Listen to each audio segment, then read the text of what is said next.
All right, good evening, everyone. This is Cathexis, and I'm here with Quantum Eraser.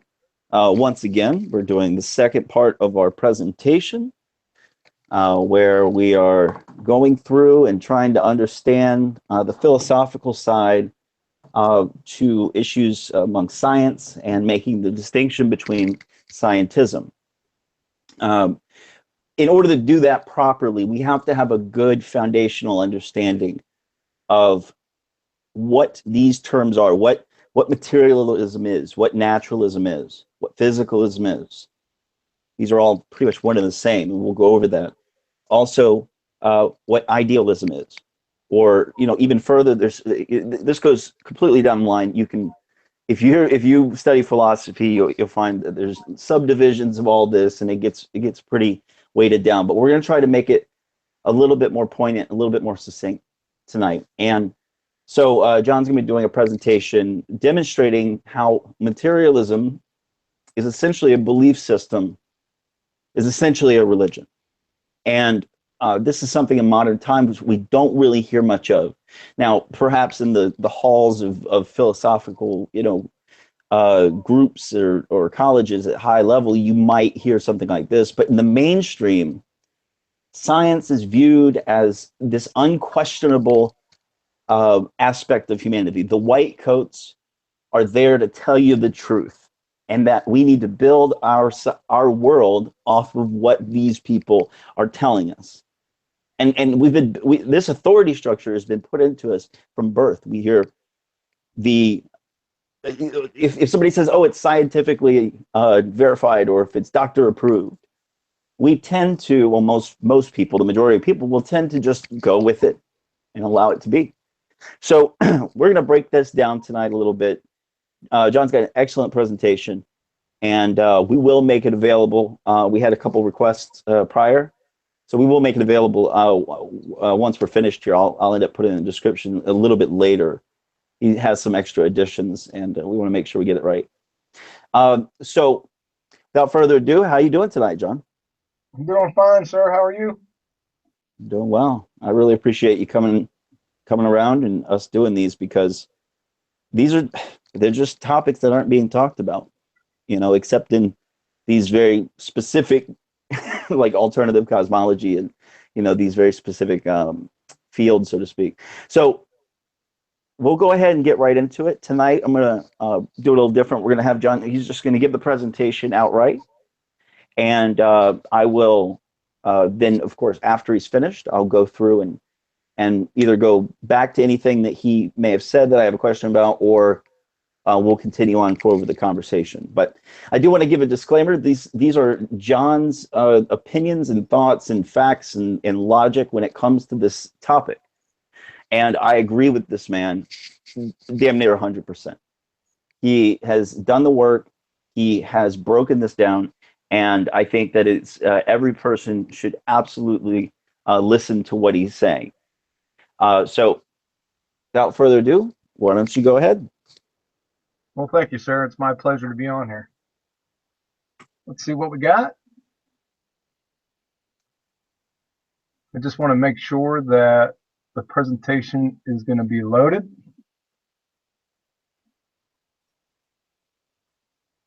Yep, we see it. Let me go ahead and update. All right, that's good enough for me. Perfect.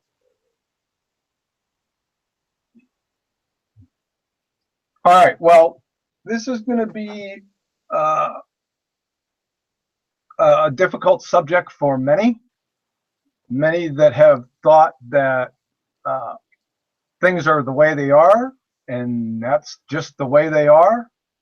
And mostly I'm going to point out, and what you'll find by the end of the presentation, is that there are a lot of terms that have been misappropriated and misdefined. And once you do define terms, then the subject reconciles itself. And like I said in my last presentations, that I'm a big believer in the Socratic method, and that is to define terms. Make sure that what I call banana And what you call a banana is a banana. And that I'm not arguing for a banana and you're arguing for an orange. That's where most of the miscommunication comes in, most of the frustration, and the conversation and the subject usually winds down the toilet into the oblivion. All right, so let's get started. Materialism, realism, methodological naturalism, or material reductionism are all what they call atheism. When it boils right down to it, that's what it is. It's a religion. As a matter of fact, it's a scientifically falsified religion. We'll get to that in a moment. The quintessential tenet or the sine qua non of religion is belief without evidence. The definition from the American Heritage Dictionary: faith, belief that does not rest on logical proof or material evidence. Now, we're going to come back to this definition throughout the presentation, and we're going to hit upon it at the end very hard. The object of this faith is irrelevant. It could be a deity, it could be rocks, earth, wind, or fire. It's the method here that is in focus.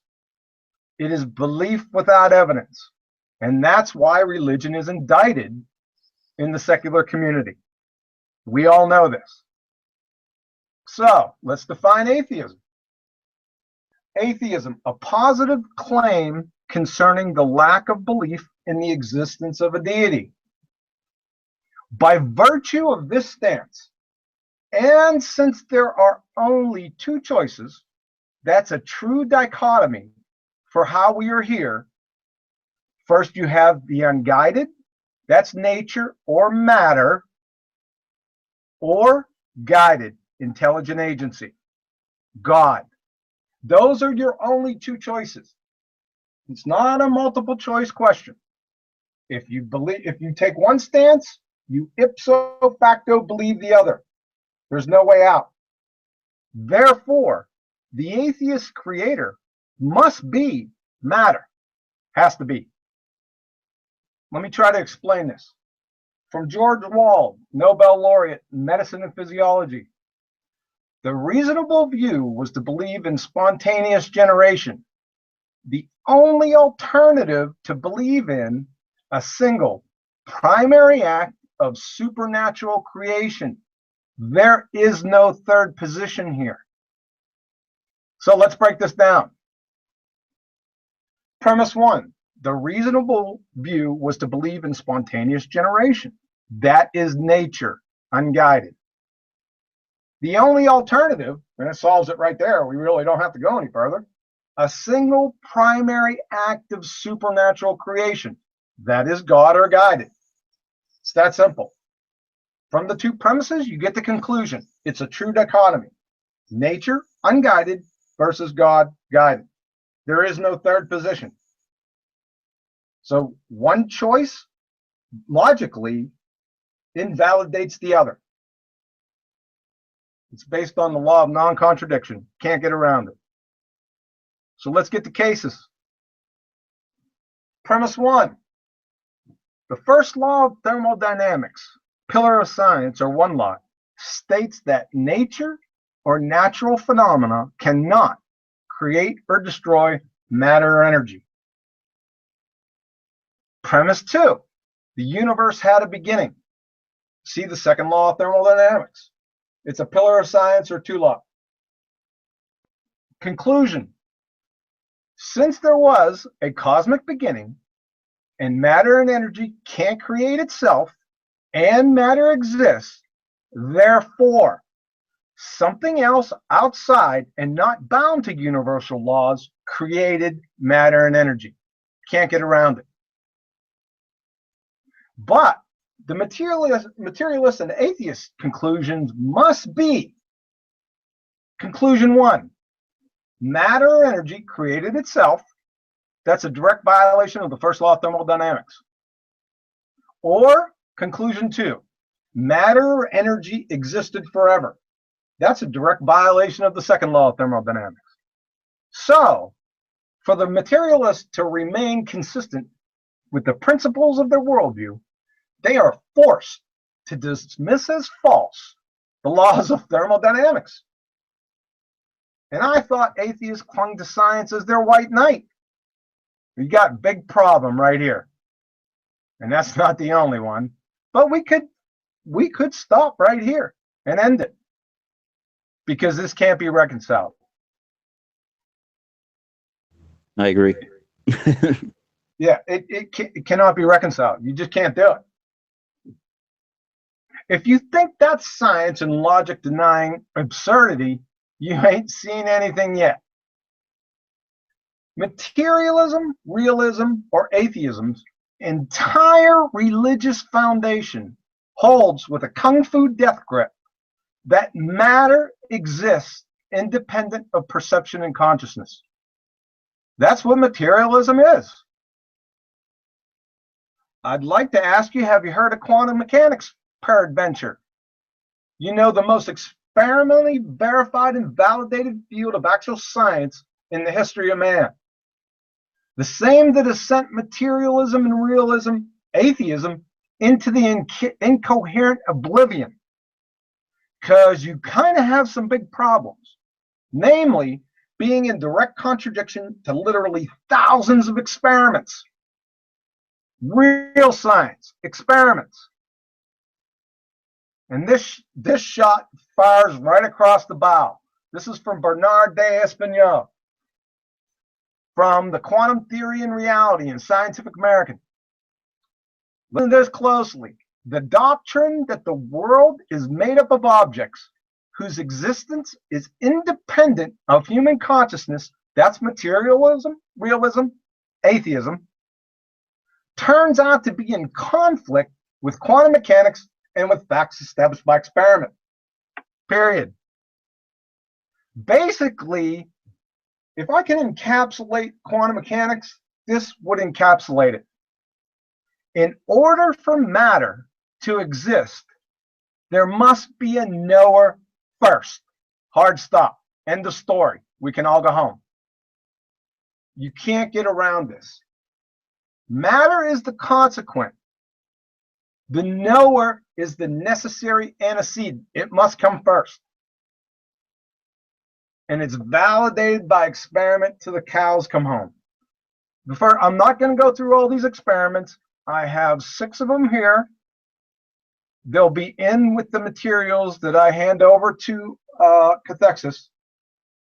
And we're going to go over this experiment right here. This is the undisputed.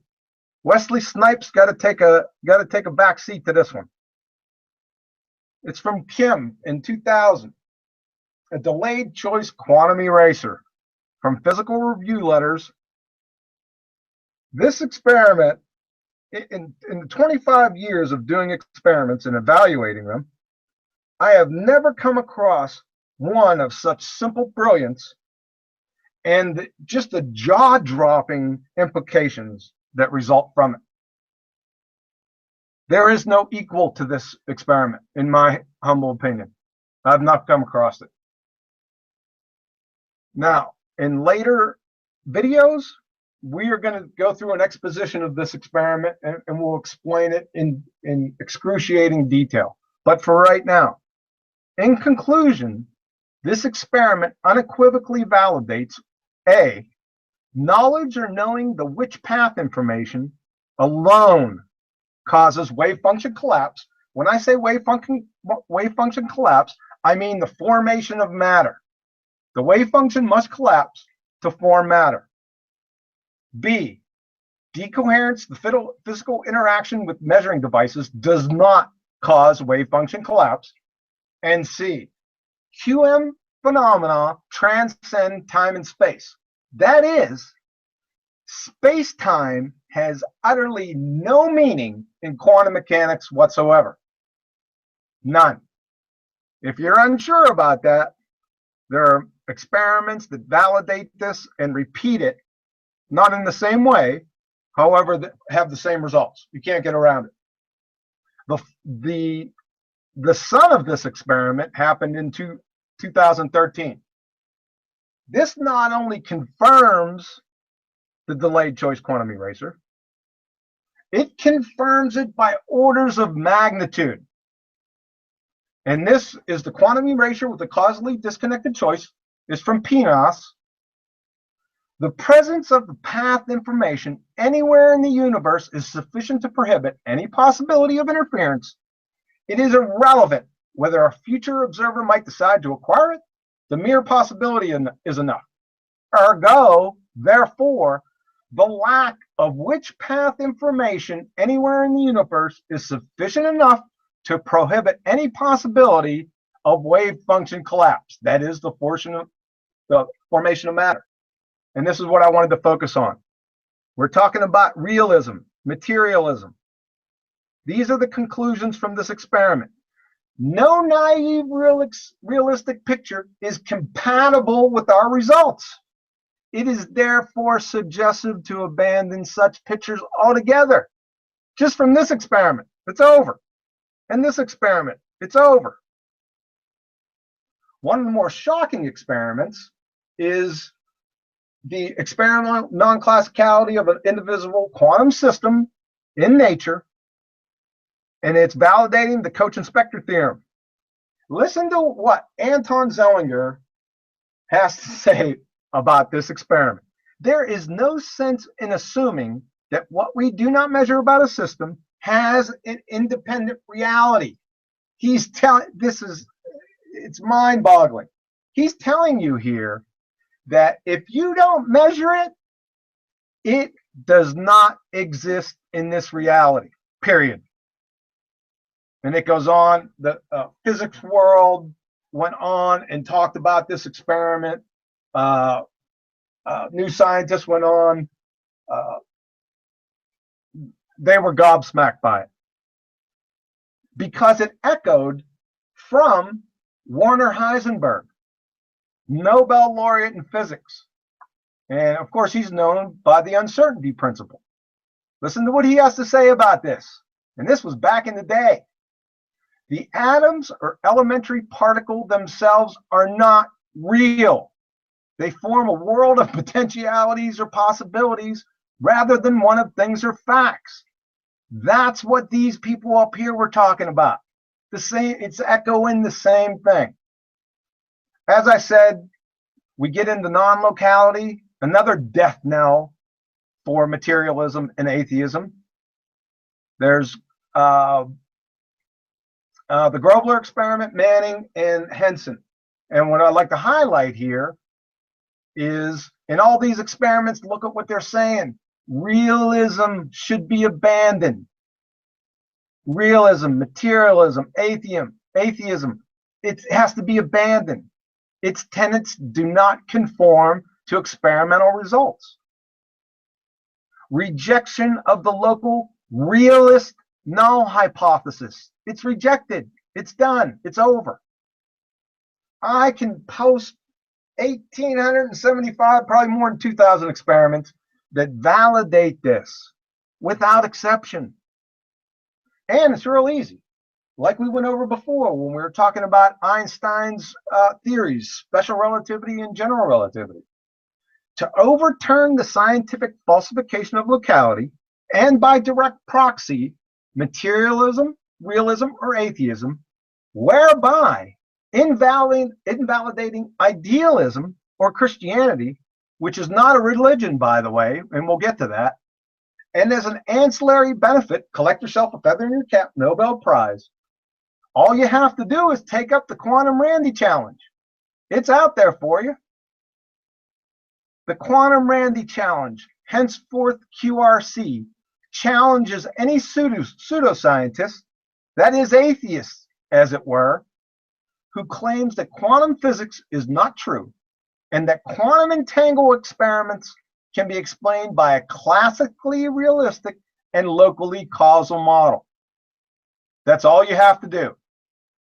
If you do it, you not only get a Nobel Prize, but you get an additional $1 million. All you have to do is prove naive realism or local realism, or materialism, or atheism, in other words, is true, and it's not observation dependent. 4 years, 4+ years now, no takers. I wonder why. I'll monitor the presses on that one, and it's not going to happen. Not a chance. So let's summarize what we have until now. So far, to be an atheist, that is, no God, you must believe the laws of thermodynamics, pillars of science, are false. All physical laws, that is, quantum mechanics, because quantum mechanics are all physical laws, are false. The law of cause and effect is falsified. Of course, that's what science is founded upon. And something can come from nothing naturally. Does that sound scientific to you? Doesn't sound too scientific to me. Not at all. So, the above two examples, the target audience for those are portioned for the intellectuals in the hallowed halls of academia. This next one brings all second graders into the fold. So let's go ahead and define it again. Atheism, a positive claim concerning the lack of belief in the existence of a deity. So again, to be atheistic towards an intelligent creator, you ipso facto must be theistic towards matter. There's no way out. It's either one or the other. That is, that the material physical world is all that exists. B, that the material physical world exists outside perception and consciousness. We falsified that above. And C, matter created itself. That means it pre-existed before it existed. We don't even need the first law of thermodynamics. And has volition.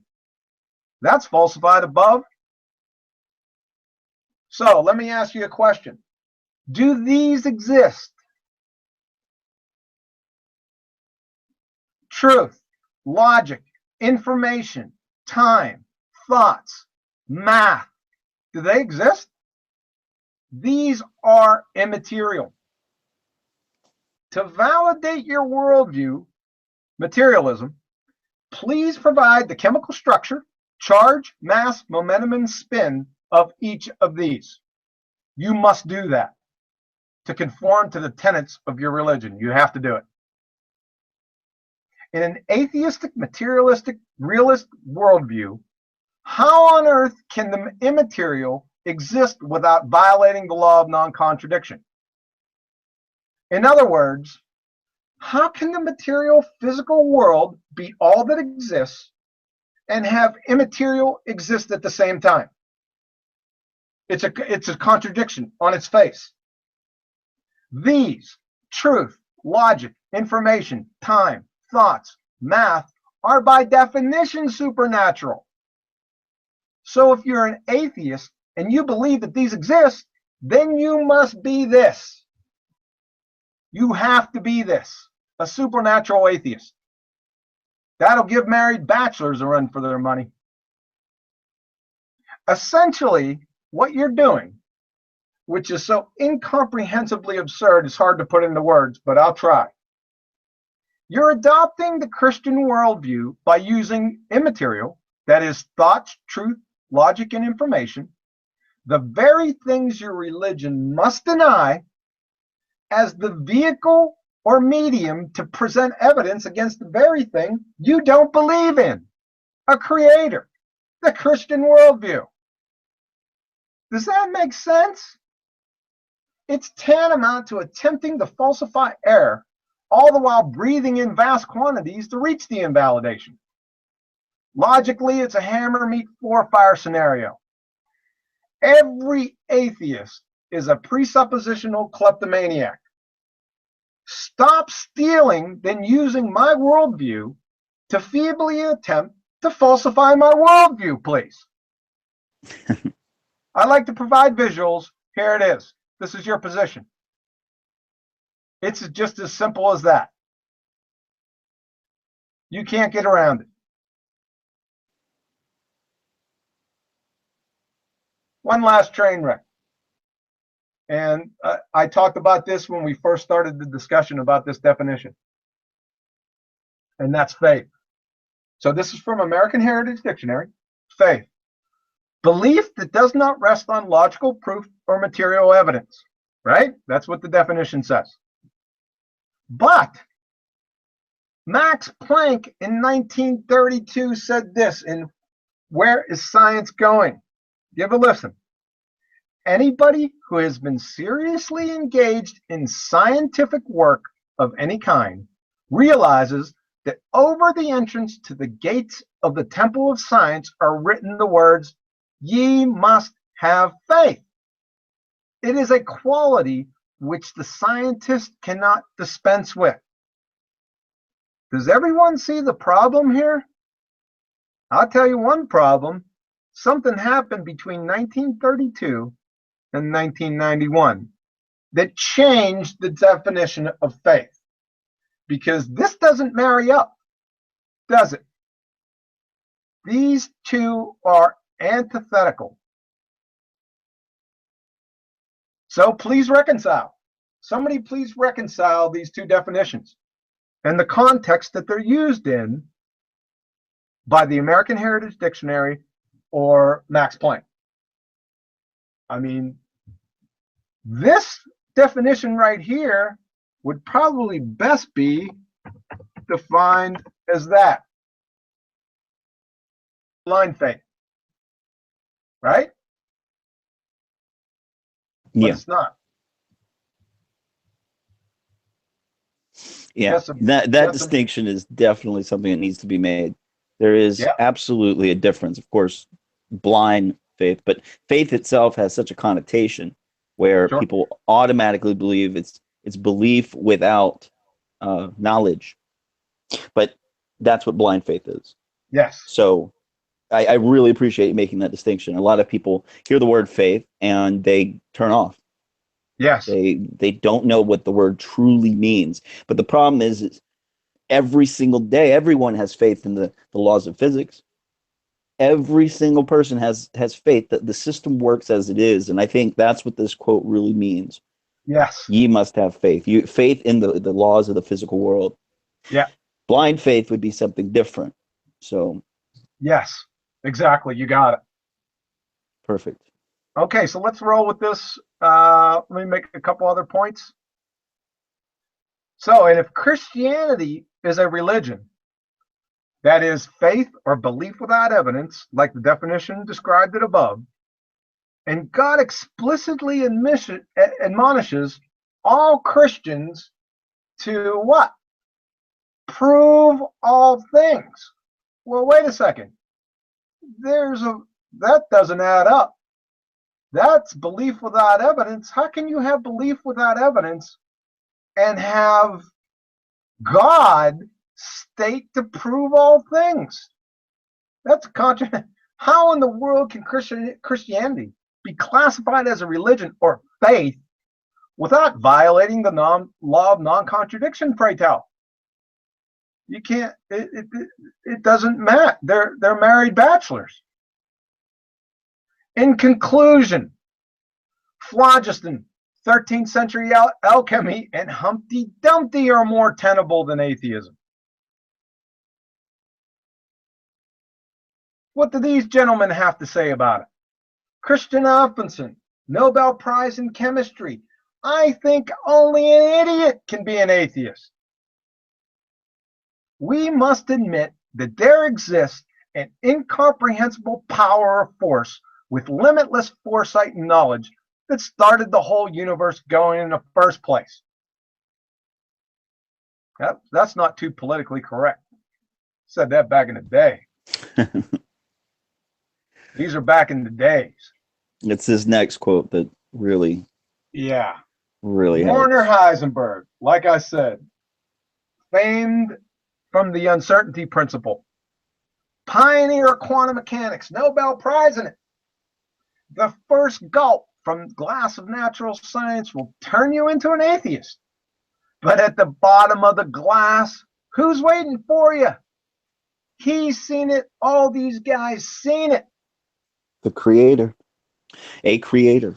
It's evident if you get that far down the rabbit hole. Yeah, we have all these people saying, climbing on the mountains and the rooftops, screaming there is no God. These people, they even haven't even acquired the glass yet, much less taken a first gulp from it.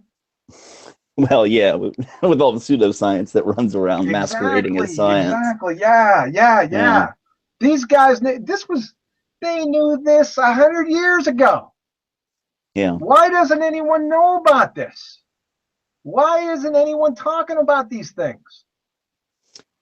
Well, I mean, it goes back to how you pointed out. Materialism is a religion. It's a belief system that is based off of the notion that the only thing that exists is the quantifiable, the material. Now, the way that I see it, methodological materialism has gotten us to an amazing point in history. Our technology, our engineering, our sciences And what are are those built. sciences? Oh, I mean, the two main ones, quantum physics and, oh gosh, what was the other one that you mentioned? Biochemistry, Biochemistry. Yeah, these are quantum the anchors physics. of true science. That is true. That's how we got there, by using true science, the scientific method, not by the Yeah, other pseudoscientific clowns. They're not science. I agree.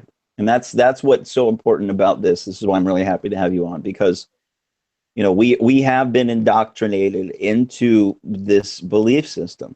And this is what every person struggles with in the West. They're told from birth this Big Bang cosmology, that which, if you are philosophically honest with yourself, it will lead you to atheism. But the premise of it is materialism. Is this notion that mass, I'm sorry, that all this matter was created when you add gravity. That's what Lawrence Krauss says. The Big Bang absolutely could happen. All you needed was a little bit of gravity. It's like that's what he thinks. He thinks gravity and matter Well, created this entire first I'd like construct. I'd like to ask them. Don't you have to have two masses for gravity? Where'd you First of all, where'd you get the mass? Well, he's talking Second about the of all, singularity. He's sec talking about in the singularity, but what is the singularity existing in? well, It gets so ridiculously metaphysical yeah. with these people. Well, where'd you get the matter? And then where did you get the space it occupies? Yeah, He's material is their creator.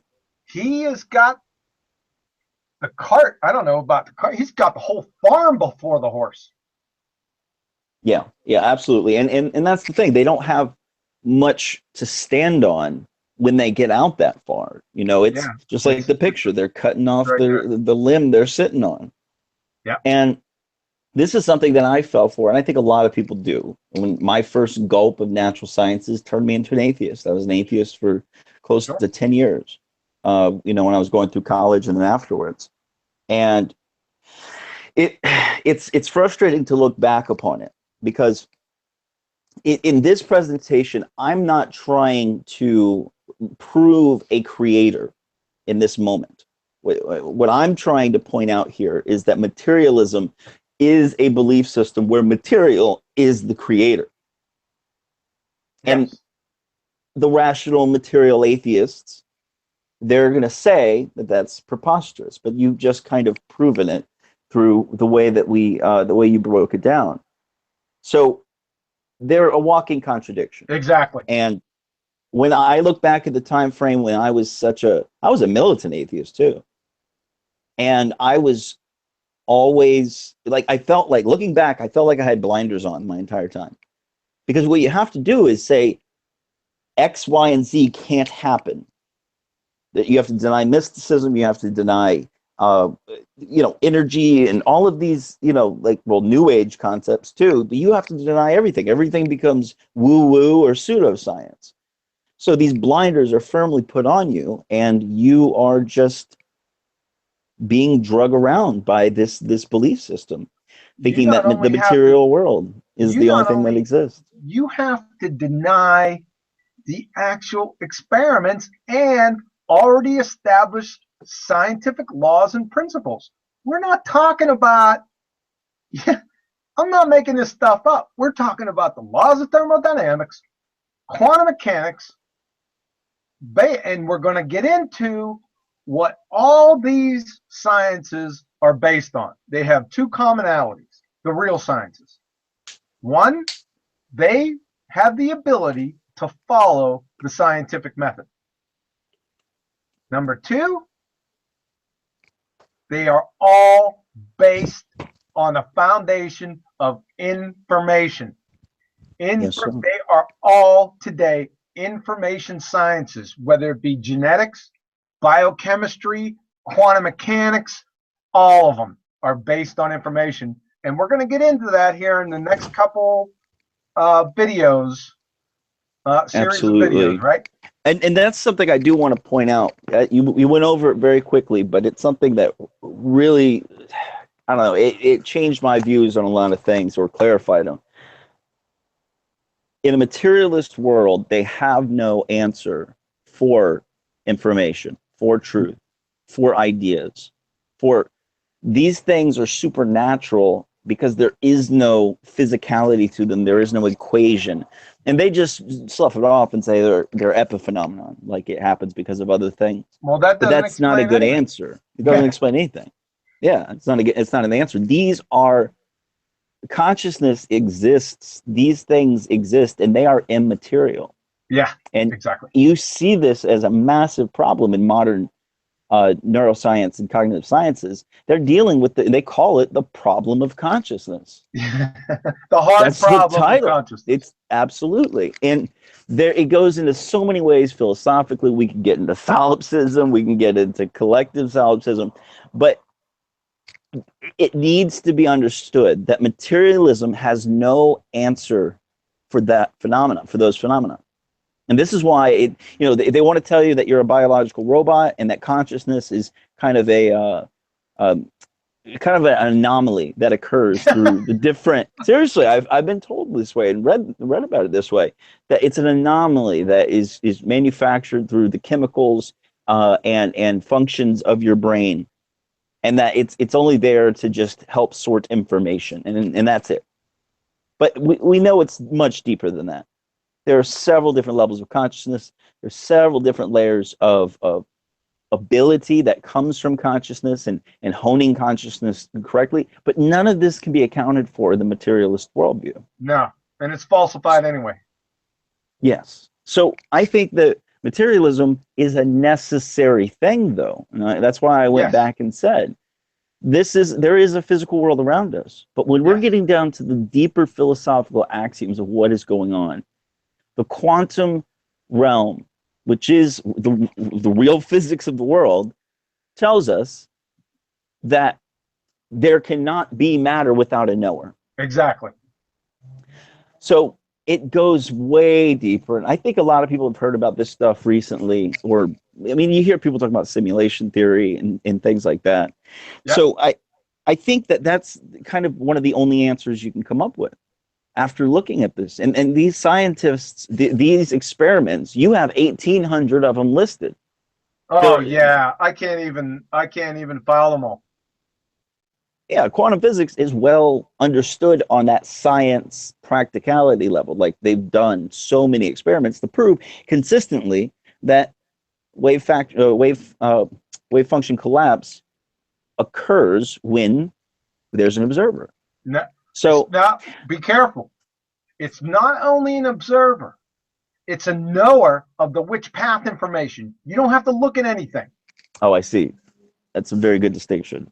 Yeah, a lot of people, because it's been written about that way as the observer or observation.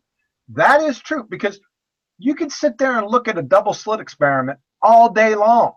You're still going to get an interference pattern. That's my comeback for that one, because it'll still be an interference pattern. You can look at it, doesn't matter. And the materialists have no answer for this.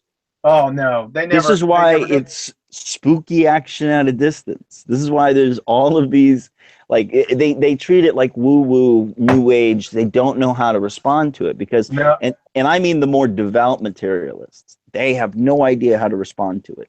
they have to. They have to create a barrier because the validated experiments of quantum mechanics directly contradict their worldview. There's no way out. So you have to erect barriers. You have to call it names, like we've all heard in quantum mechanics. It's spooky, or it's Spooky. strange, or it's all the watchwords. You hear them everywhere you go. Any literature you have on quantum mechanics, why do they do that?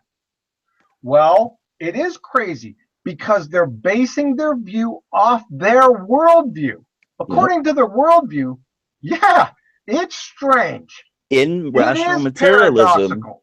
yeah, Yeah, it can't be. it can't be. It's contradictory to their worldview. Exactly. They have to Yeah. categorize it that way. So And you have a huge category of people who just dismiss it outright. what you had as a result of that experiment, the quantum eraser experiment, you have physicists then and currently going in droves to Eastern mystery religions. Mm-hmm. You got them in droves because there's no way out. No, no, and that's what seems right to them, as they go forward, and they're converting, like you said, in droves, and you You do can see listen this to quite a some of lot. these. You can Yeah, listen to some of these people on I don't remember all their names. I've watched physicist roundtable and stuff. They're talking about this. They're going to Hinduism, Buddhism. They're all over. They're going east. yeah, yeah. I've seen that as well. I've seen plenty of people go there. I've actually found some really great blogs from physicists over the past year who are coming up with their own metaphysics, Yep. essentially. Yep. Like they're rational materialists, but now Yep. they're making addendums to their It's an metaphysical. addendum. Yeah. Yeah. You're right. It's so it's interesting. We are seeing this progression, but the religion of materialism is still firmly placed. And this is what the core of scientism is, Yep. in my opinion. No, you're Scientism, of correct. course, yeah, it's more than that. It's this unhealthy belief that science is the only way to discover the world. And I think that it has an amazing ability to find things out in this world, but it is not the only one. And that's what I'm here trying to scream from the mountaintops. Uh, Ironically, it was experiments that pummeled it. yeah, If you think about it, it was the scientific method that pummeled materialism. The irony of it it floors me. But I'll tell you what, that upsets a lot of people. big time. You're messing with someone's religion. Oh yeah. Go tell a devout Christian that Christ isn't real. Or, you know what I mean? Like, just give them a contradiction of what they believe. And a person who is in a religious state of mind or state of being, they will lash out at you. Yeah. And that's not a slight against Christians. I'm saying just religion in general. If you're Yes. following religion, Yes. that's what it does. Yes, exactly. And that's why I think it's important to make this distinction, like you did. I know your worldview is of a Christian worldview, and you don't consider the way that you follow to be a religion called Christianity. No, it's not a religion by definition. Prove all things. Yep, you have to prove all things, and in religions, as the faith definition above said, belief without evidence, they can't coexist at the same time. That's a contradiction. It is, and I really respect that worldview. Absolutely, I've never heard anybody articulate it that way, and I honestly have a tremendous amount of respect for that. It's a very good way of putting it. Oh, thank you.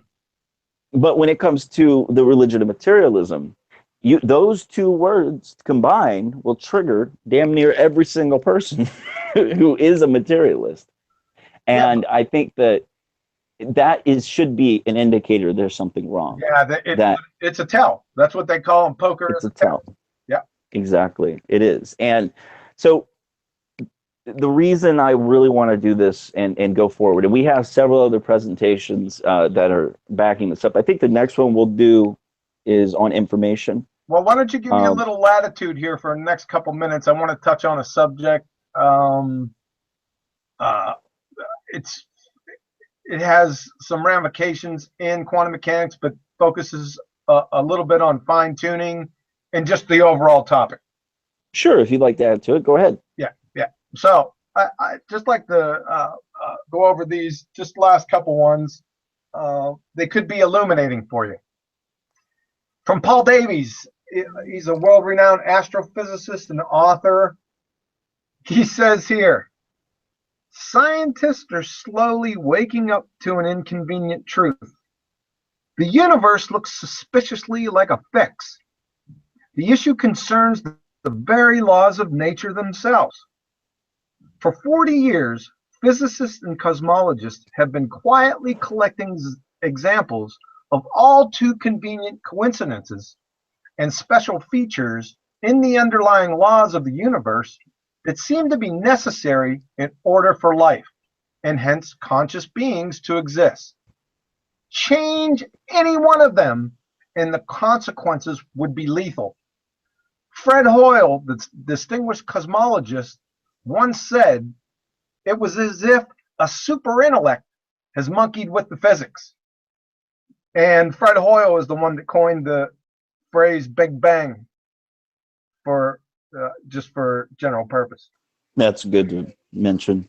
And with that, you're speaking about the fine tuning issue. Is that here? I'll let you go on. We'll get to it. Okay.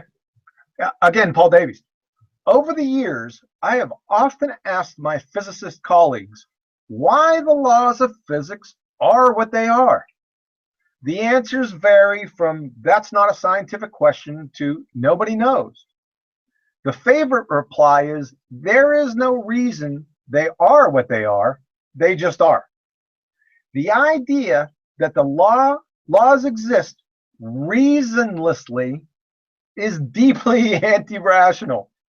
After all, the very essence of a scientific explanation of some phenomenon is that the world is ordered logically and that there are reasons things are as they are. So if there are laws, it implies a lawgiver. He's sort of kind of implying it. He does seem to be a little bit. He says if one traces these reasons all the way down to the bedrock of reality, the laws of physics, only to find that reason then deserts us, it makes a mockery of science. And it does. So to the fine-tuning, he is trying more so in the above reference, speaking to the fine-tuning, or where certain constants, there are many of them, that have to be such that if they were to be tweaked, even in the minute amount, there would be no life. So we have Leonard Susskind. He's the professor of physics at Stanford. He's speaking to fine-tuning here. Listen to what he has to say. Nobody thinks that's accidental. That is not a reasonable idea. That something is tuned to 120 decimal places just by accident. I think they, physicists, were somewhat afraid that if it was admitted that the reason the world is the way it is has to do with our own existence, that could be hijacked by the creationist and intelligent designers. Oh my goodness gracious. Welcome to the pseudoscience Politburo in Shangri-La. That's where we're at. Yeah, they definitely sold us a fictional world in a large regard. Yeah, but they're withholding information based on a presupposition or Absolutely. a worldview. Absolutely. They're Politburo. They're from the Politburo. And check this one. This is really cool. The rub, the reason that the world is the way it is has to do with our very own existence. Well, guess what quantum mechanics has been saying since the beginning? The reason that the world is the way that it has or is to do with our very own existence. That's what it's been saying from the beginning. And of course, this is what we hear with this one.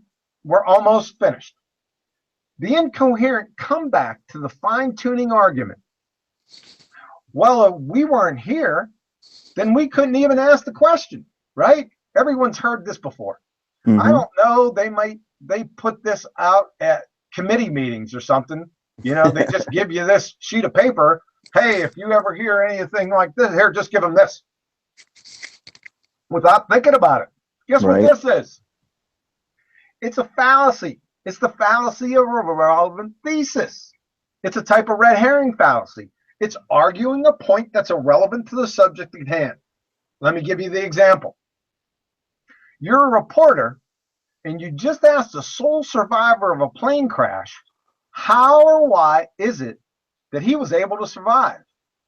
And he answers you, because if I hadn't survived, you wouldn't have been able to ask me the question. Well, this is a fallacy. Like I said, it's a red herring. Yeah. What he said is one of those truths. However, he didn't answer the question. No, the question was how or why he survived, not how or why he was able to answer the question. I mean, when I hear this, you can see me face palming.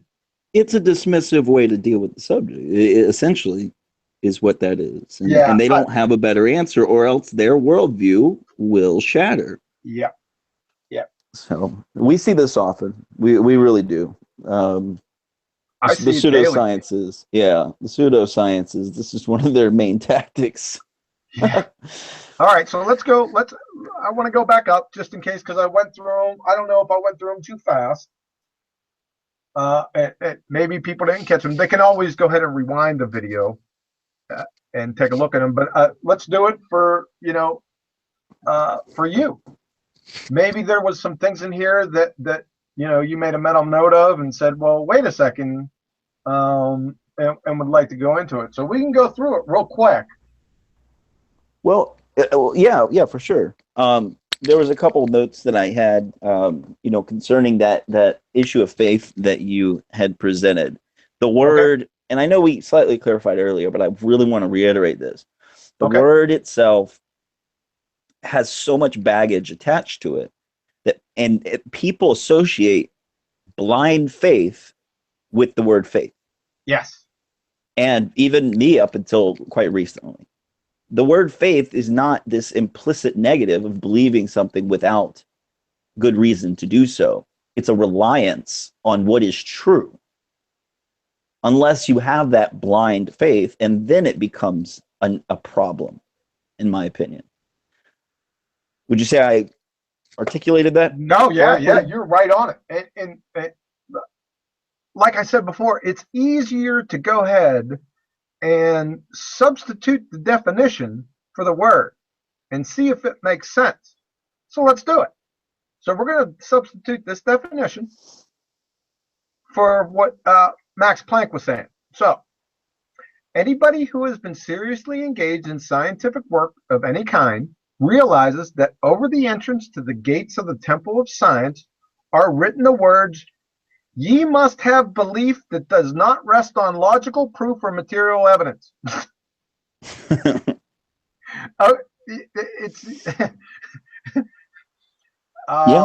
There's something. There is a reliance. There is a reliance on what they don't understand, which is why there are laws, why those things exist, and yet they just proceed and ignore the question. Typically. So when I read, when this comes, when I first heard this from you, and I see this right now, the faith I think that exists here is that faith of the physical laws, the laws of nature and whatnot. And there's nothing wrong with having a reliance on that. It's what science is. But science, modern science, and what it has done is they don't ask the who. They only ask the where, the what, the why. And this is a quote from Neil deGrasse Tyson.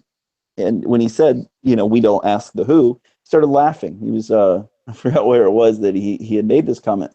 But Mhm.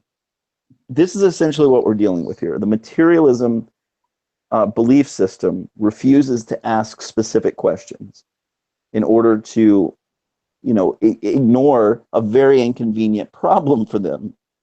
So I really appreciate you pointing it out that way. Yeah, it I think I think it boils down to an equivocation fallacy. That's what this has to be, because they're using a word in this instance right here between these two. You're using the same word in two different senses in a single argument. So that's a textbook Yeah. equivocation fallacy.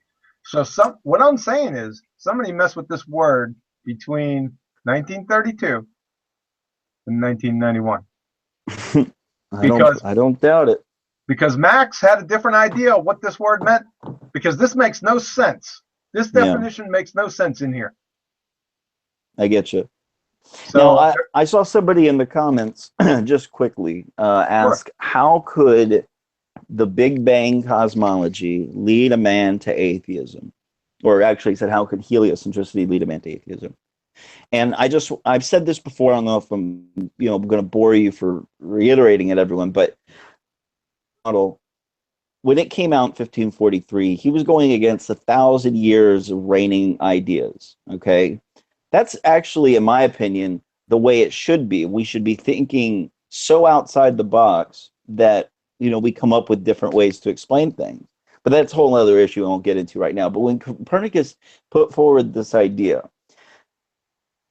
it's interesting. If you go read Nietzsche in the 1700s, where he says, God is dead, this is that famous quote from him we all know. And he then goes on to say, we have killed him. In the next paragraph, he states, Copernicus did. By putting the sun in the center, he has pushed the notion of a creator far out into the infinite space. And Yeah, but if you go and you never hear that part. never, never. And if you research, just cross-reference Copernicus and Nietzsche, you'll find that he refers to Copernican revolution. This was called, Right. for a reason. This was the beginning of the Enlightenment. This was the beginning of the naturalism, the stop asking the question of who. Before we had it was called naturalism back then. It wasn't called science yet, and alchemy. These are the two main fields that existed back then. And there was this notion that always in their equation that we were created. It was just it was absolutely a foregone conclusion at that point. Now, I think, but with Copernicus doing this, it it did remove the question of who, and we've gotten very far in technical scientific understandings to try to figure it out for ourselves. And I commend them. Like, I am not anti-science, I'm not anti-progression, but they stopped asking the who and or what could possibly have put this here, and they do everything they can to deny that this is a creation, it seems. So just to flush it out, heliocentricity was created. From that, a Jesuit priest named Lemaitre, who was an astronomer as well, created the Big Bang cosmology. Now, the Big Bang cosmology, it includes the sizes and the distances, in this larger, vast universe that heliocentricity put forth, but it also gives them a creator. It gives the materialists an actual creator, which is material. Matter. If you are exactly matter, if you are intellectually honest with yourself and you follow a Big Bang cosmology, then what it will lead to is atheism. Now, of course, it's a gradient. It's not like every single person who believes in the Big Bang. A lot of people think, oh, well, God did it. But you see, that's anti what the official position is. If you really dig into what these cosmologists are saying about the Big Bang, they're choosing this on philosophical reasons. They do not want the possibility of a creator involved in any way, shape, or form. And that goes to that George Ellis quote. Actually, do you have it available? George Ellis with the Yeah. philosophical implications. Yeah. Yeah. I want to get the quote exactly. I didn't know if it was in this presentation or not. But this is what they've done. They've chosen their models based off of a philosophical basis. And here, let me see if you have it up.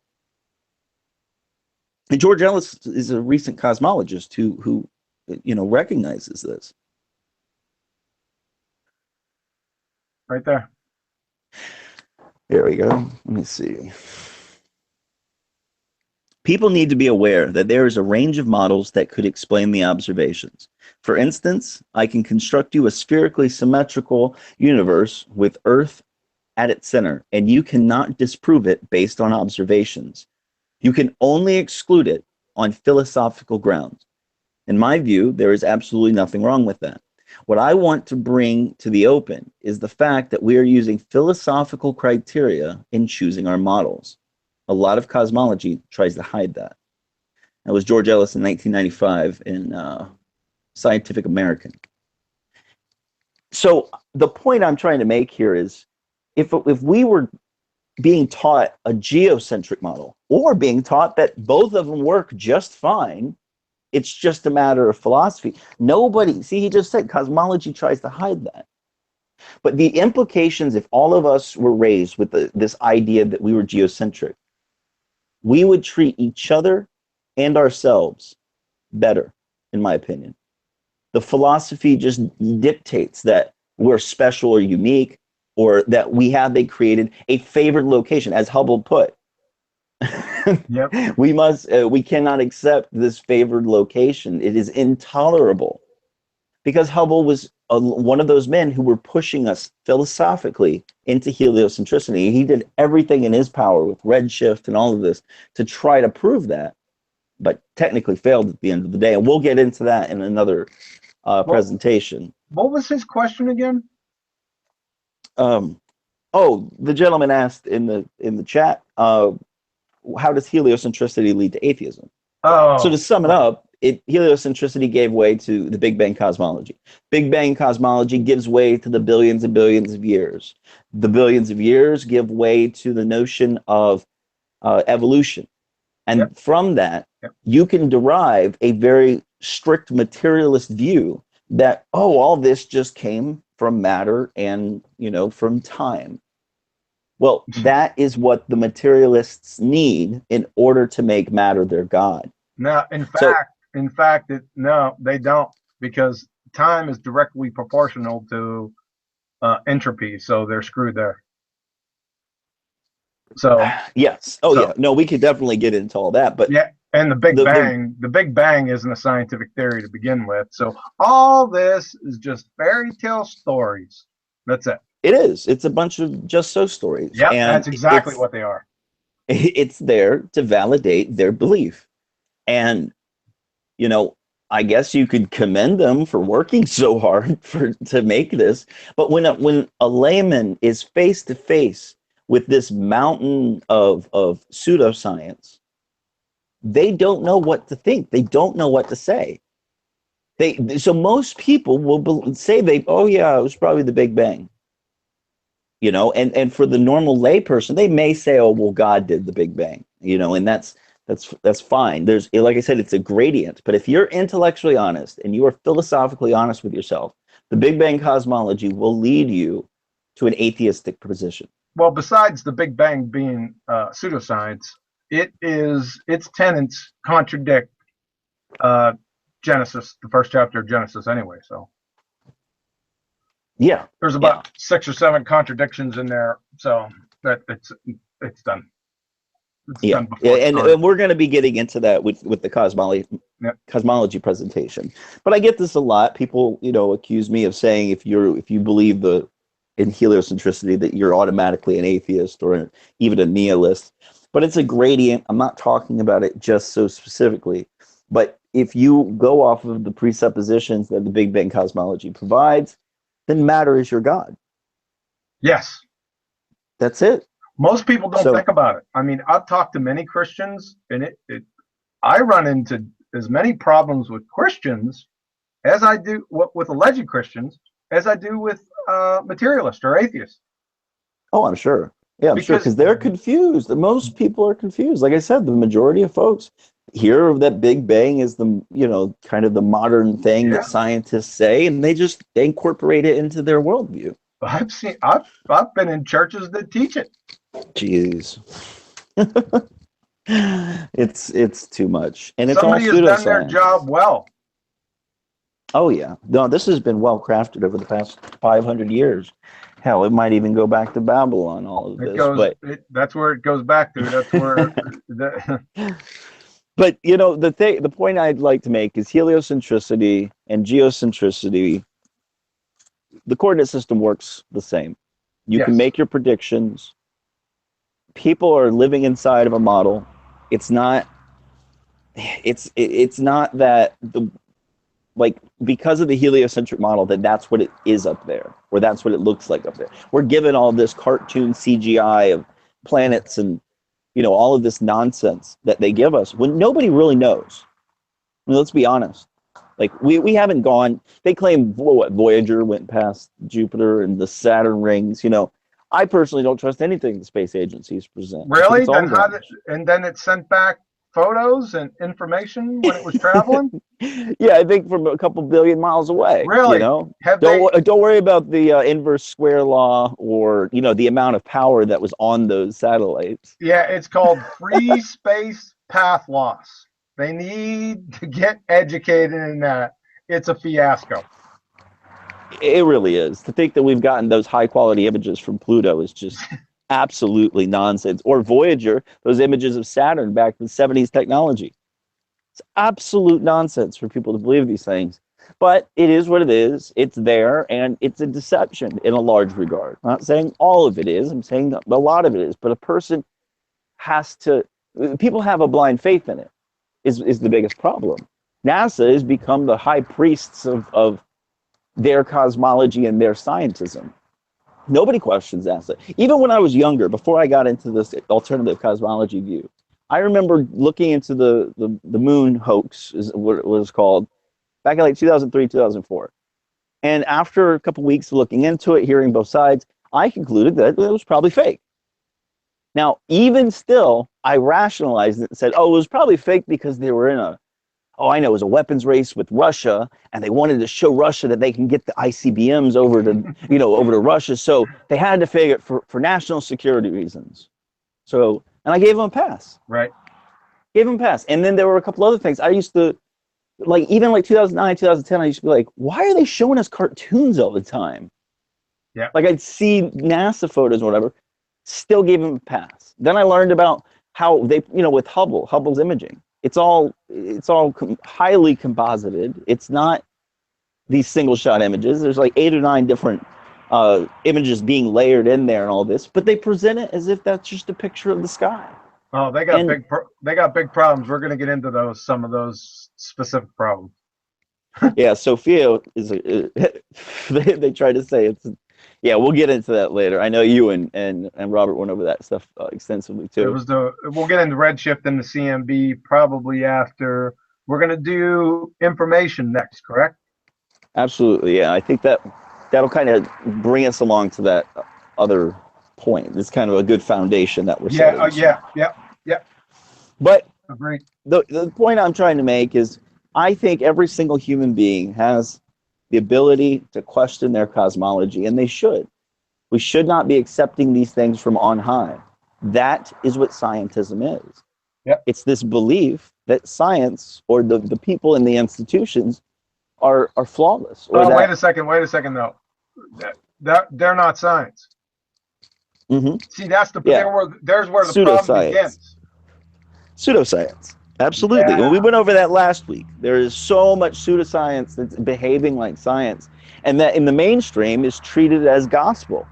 Yep. So that's what the point of this show is to make people think differently about what they accept and what they view as real science. And if you haven't seen the last episode that I did, everyone definitely take a look at it.